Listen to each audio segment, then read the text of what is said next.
I'm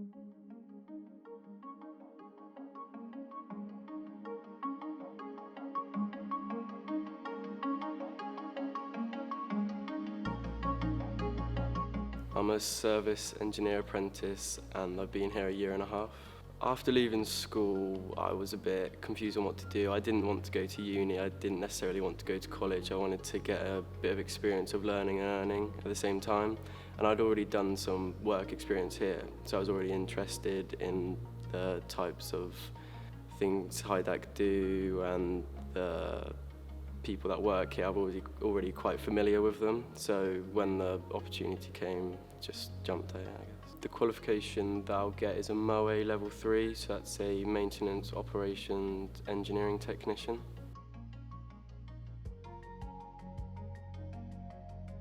Initially it was quite hard because all my other friends, they were in sixth form or college, so they still had all the half terms and summers.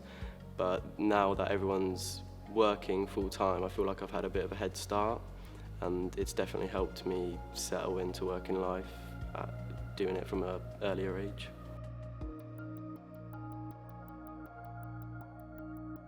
It's more like a family as well. Everyone gets on really well, and it just makes coming to work a lot easier and takes a lot of stress off as you speak to them as they are your friends.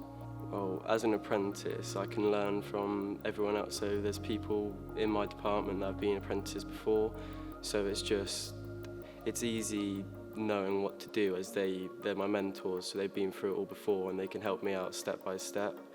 The learning process out of all of it is good in itself, as this is something I want to do in the future, and learning off people that have done it before is probably the easiest and best way to do so.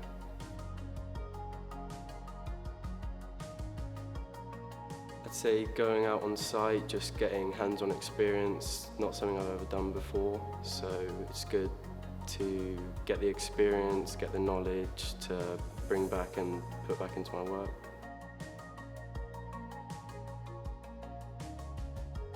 Initially the transition from going from school to apprentice, as it's a massive jump, full-time working, not as many holidays, but definitely eased into it now, so it's not too big of a deal now.